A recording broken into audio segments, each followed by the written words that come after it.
दोस्तों भारत और south Korea दोनों ही देश एशिया के ताकतवर देशों की लिस्ट में हैं और वर्ल्ड की टॉप 10 इकोनॉमी की लिस्ट में भी दोनों देश शामिल हैं। लेकिन सवाल ये आता है कि आखिर इन दोनों में से बेहतर देश कौन सा है। साउथ कोरिया एक ऐसा देश है जहाँ पर गोरा होना ही सबसे सुपीरियर माना जाता है। इस देश में सबसे अधिक लोग प्लास्टिक सर्जरी कराते हैं और यहाँ तक कि सरकार खुद प्लास्टिक सर्जरी कराने की सलाह भी देती है। साउथ कोरिया को लगता है कि वो हम भारतीयों से बेहतर है, लेकिन वे भूल जाते हैं कि जिस प्लास्टिक सर्जरी को वो अपना रहे हैं उसकी शुरुआत भारत से ही हुई थी। जिस तरह भारत में लोग अपनी प्राचीन संस्कृति को संजोए हुए हैं और सदियों पुरानी परंपराओं का पालन आज भी करते हैं, उसी प्रकार साउथ कोरिया में भी लोग अपनी विरासत को संभाल कर रखते हैं। यहाँ के लोग भले ही कितने मॉडर्न हो जाएं, लेकिन अपने कल्चर को वो कभी नहीं भूलते। तो दोस्तों आज की इस वीडियो में हम अलग अलग पैरामीटर्स पर दोनों देशों का कंपैरिजन करने वाले हैं। लेकिन वीडियो को शुरू करने से पहले अगर आप हमारे चैनल पर पहली बार विजिट कर रहे हैं तो चैनल को प्लीज सब्सक्राइब जरूर करें। दोस्तों आज हमारे देश की आबादी करीब 142 करोड़ पहुँच गई है। वहीं साउथ कोरिया इस मामले में भारत के आसपास भी नहीं है। साउथ कोरिया की टोटल पॉपुलेशन सिर्फ 5 करोड़ 20 लाख के आसपास है। एरिया के मामले में भी ये भारत से काफी छोटा नजर आता है। भारत का कुल क्षेत्रफल 32,87,000 वर्ग किलोमीटर का है और भारत दुनिया का 7वां सबसे बड़ा देश माना जाता है। वहीं साउथ कोरिया का कुल एरिया मात्र 1 लाख वर्ग किलोमीटर है, यानी भारत साउथ कोरिया से 32 गुना बड़ा है। साउथ कोरिया में प्रति वर्ग किलोमीटर एरिया में 533 लोग रहते हैं, तो वहीं भारत की डेंसिटी पॉपुलेशन है 425। अब चलिए इसकी हिस्ट्री की बात करते हैं। दोस्तों भारत की गिनती दुनिया के सबसे पुराने देशों में होती है। सिंधु घाटी की सभ्यता के अवशेषों से पता चलता है कि हजारों साल पहले भारत के लोग कितने एडवांस होते थे और पौराणिक ग्रंथों की माने तो महाभारत और रामायण के समय से भी पहले से भारत का अस्तित्व है। रिपोर्ट्स के अनुसार जैन धर्म के प्रथम तीर्थंकर भगवान ऋषभ देव के पुत्र भरत के नाम पर हमारे देश का नाम भारत पड़ा। भारत पर अंग्रेजों ने 200 सालों तक राज किया और इस दौरान वे 45 ट्रिलियन डॉलर्स की संपत्ति लूट कर अपने देश ले गए। 15 अगस्त 1947 के दिन भारत को आजादी मिली। वहीं बात करें साउथ कोरिया की तो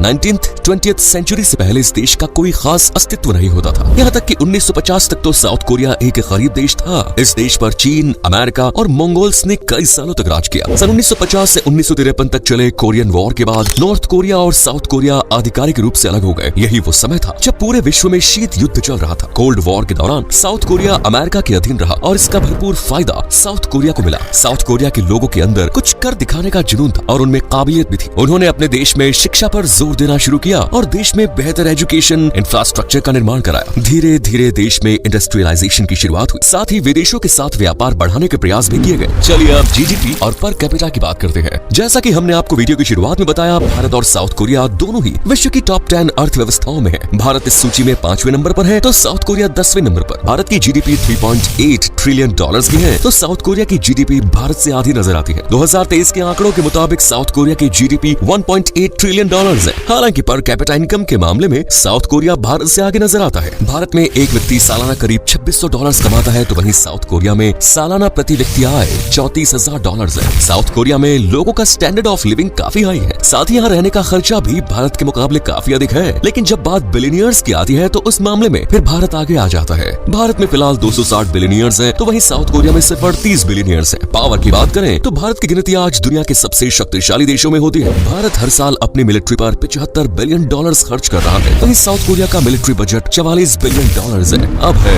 लैंग्वेज, रिलीजन एंड एजुकेशन की बातें। दोस्तों भारत को विविधताओं में एकता वाला देश कहा जाता है। हमारे देश में हर 20 कोस पर भाषा बदल जाती है। पूरे भारतवर्ष में 19,500 से अधिक भाषाएं मौजूद हैं। हमारे कॉन्स्टिट्यूशन में कुल 22 भाषाओं का जिक्र है। वहीं कोरिया के लोग सबसे अधिक कोरियन लैंग्वेज बोलना ही पसंद करते हैं। इसके अलावा लोग इंग्लिश लैंग्वेज भी समझ और बोल लेते हैं। साउथ कोरिया में 17% आबादी ईसाई धर्म को मानने वाले लोगों की है और 16% आबादी मुसलमानों की है। 60% लोग इस देश में ऐसे हैं जो किसी भी धर्म को नहीं मानते। वहीं भारत में अधिकतर हर व्यक्ति किसी न किसी धर्म को फॉलो करता ही है। देश में 80% आबादी हिंदुओं की है तो वहीं 14% आबादी इस्लाम धर्म को मानने वालों की है। इसके अलावा जैन, सिख, बौद्ध और ईसाई लोग भी हमारे देशों में अच्छी संख्या में रहते हैं। जब भी दो देशों की तुलना होती है तो वहाँ की एजुकेशन पर जरूर बात होती है। भारत में वर्तमान समय में लिटरेसी रेट 78% है। आज भारत के कई शहर ऐसे हैं जहाँ पर लिटरेसी रेट 90% से भी अधिक है। भारत में लगातार नए स्कूल्स, कॉलेजेस, इंस्टीट्यूट्स और यूनिवर्सिटीज खुल रही हैं। दूसरी ओर बात करें साउथ कोरिया की तो इस देश का एजुकेशन सिस्टम कमाल का है। शुरुआत से ही इस देश ने अपनी शिक्षा प्रणाली को मजबूत करने की ओर ध्यान दिया है। आज के समय में साउथ कोरिया का लिटरेसी रेट 98% है। हमारे देश में स्कूलों में बहुत ज्यादा स्ट्रिक्ट रूल्स देखने को नहीं मिलते। होमवर्क पूरा करना और अटेंडेंस मेंटेन करना जैसी नॉर्मल चीजें देखने को मिलती है। वहीं साउथ कोरिया के स्कूलों में बहुत ही अजीब रूल्स देखने को मिलते हैं। यहाँ पर बाहर के जूते चप्पल बच्चे अपने क्लासरूम में नहीं लेकर जाते। ऐसा करने से बाहर की गंदगी क्लासरूम में नहीं जा सकती। स्कूल के बाद बच्चों को कई प्रकार की एक्स्ट्रा क्लास, स्पेशल क्लास और ट्यूशंस लेनी होती है। स्कूलों में साफ सफाई की जिम्मेदारी बच्चों की ही होती है। अब बात करते हैं अदर फन फैक्ट्स के बारे में।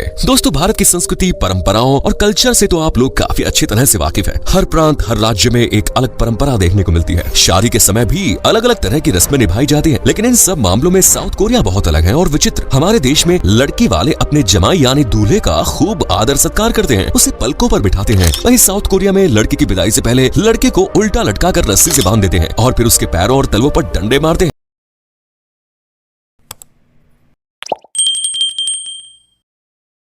ऐसा पुरुष की काबिलियत और मजबूती को देखने के लिए किया जाता है। टेक्नोलॉजी के मामले में आज साउथ कोरिया का कोई जवाब नहीं। इलेक्ट्रॉनिक प्रोडक्ट्स बनाने में यह देश चीन को टक्कर दे रहा है। आप यकीनन अपने घरों में LG, सैमसंग के प्रोडक्ट्स यूज करते होंगे। Hyundai और किया जैसी कार कंपनीज के नाम भी आपने सुने होंगे। ये सभी कंपनियां साउथ कोरिया की हैं। साउथ कोरिया को पूरी दुनिया में कॉस्मेटिक कैपिटल के नाम से भी जाना जाता है, लेकिन कॉस्मेटिक कैपिटल होने के बावजूद इस देश में टैटू बनवाना बैन है। साउथ कोरिया में लाल कलर के पेन का इस्तेमाल काफी अशुभ माना जाता है। एक और जहाँ अधिकतर देशों में 13 नंबर को अनलकी मानते हैं, लेकिन साउथ कोरिया में 4 नंबर को अनलकी माना जाता है। यहाँ की लिफ्ट्स में और बिल्डिंग्स में 4 नंबर की फ्लोर देखने को ही नहीं मिलती। साउथ कोरिया में जब भी कोई नया घर लेता है तो लोग उसे टॉयलेट पेपर गिफ्ट करते हैं। ये यहाँ की संस्कृति का हिस्सा है। वहीं जूते गिफ्ट करना यहाँ खराब मानते हैं। Next is food and festivals. अब जरा दोनों देशों के जायकों की बात कर लेते हैं। भारत के व्यंजनों में भी एक अलग ही स्वाद देखने को मिलता है। हर शहर और राज्य में आपको खाने का एक अलग जायका मिलेगा। इनमें इडली, डोसा, दाल बाटी, लिट्टी चोखा, रसगुल्ला, मक्के की रोटी, सरसों का साग, वड़ा पाव, छोले भटूरे और मच्छी भात जैसी अनेकों डिश है। वहीं साउथ कोरिया के लोगों का सबसे पसंदीदा खाना है किमची,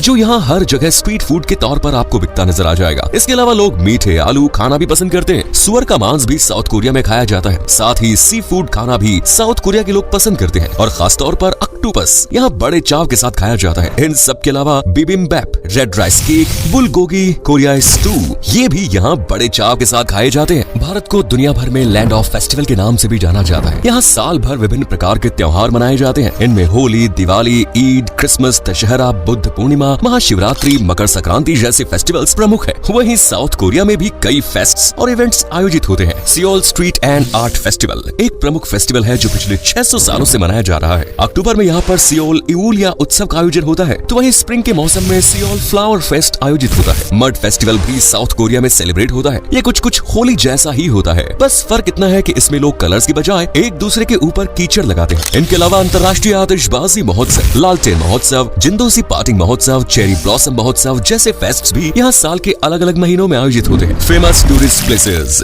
भारत पूरे विश्व के पर्यटकों को अपनी ओर आकर्षित करता है। यहाँ की संस्कृति, समृद्ध इतिहास और कल्चर लोगों को दीवाना बना देते हैं। भारत में जम्मू कश्मीर से लेकर कन्याकुमारी तक हर स्टेट में अनेकों टूरिस्ट प्लेसेस मौजूद है। गोवा भारत का सबसे पसंदीदा टूरिस्ट डेस्टिनेशन है, तो वहीं विश्व प्रसिद्ध ताजमहल भी भारत में ही मौजूद है। दिल्ली का लाल किला, हैदराबाद का चार मीनार, मुंबई का गेटवे ऑफ इंडिया, प्रकृति की गोद में बसे हिमाचल प्रदेश और उत्तराखंड की वादियां, राजस्थान के किले, दक्षिण भारत के हरे भरे जंगल और खूबसूरत समुद्री तट जैसी असंख्यात ऐसी जगह हैं जहां आप घूमने के लिए जा सकते हैं। दूसरी ओर साउथ कोरिया में भी घूमने लायक ढेरों जगह हैं। अपनी यात्रा की शुरुआत आप कैपिटल सिटी सियोल से कर सकते हैं, जहां हर साल 10 मिलियन से अधिक विदेशी सैलानी घूमने के लिए आते हैं। ग्योंगबोकगंग पैलेस इस शहर का सबसे प्रमुख आकर्षण में कराया गया और ये जोसोन राजवंश के लोगों का शाही महल हुआ करता था। सियोल की 4 जगहों को यूनेस्को ने विश्व ऐतिहासिक धरोहर का दर्जा दिया, जिनमें चांगदेओगंग पैलेस कॉम्प्लेक्स, हवासेओंग किला, जोंगम्यो श्राइन और royal tombs of Joseon dynasty ये भी शामिल है। सियोल टावर, बुकचोन हनोक गांव और नेशनल म्यूजियम ऑफ कोरिया जैसी कई शानदार जगह भी विजिट कर सकते हैं। साउथ कोरिया के बोकानसन माउंटेन को 1983 में एक नेशनल पार्क घोषित कर दिया गया था। इस नेशनल पार्क के नाम highest number of visitors in per square foot का Guinness book of world records भी है। इन जगहों के अलावा आप Jeju island, Busan, Seongsan sunrise peak, Gwangan bridge भी घूमने जा सकते हैं। साउथ कोरिया में चलने वाली करेंसी कोरियन वॉन है, जो भारतीय करेंसी के आगे कमजोर नजर आती है। तो दोस्तों, ये थी साउथ कोरिया और भारत के बारे में पूरी जानकारी। उम्मीद है आपको हमारी आज की वीडियो पसंद आई। आपको उनमें से कौन सा देश सबसे बेस्ट लगा हमें कमेंट्स में जरूर बताएं। वीडियो अच्छी लगी तो लाइक करें, चैनल को सब्सक्राइब करें, वीडियो को शेयर करें। धन्यवाद।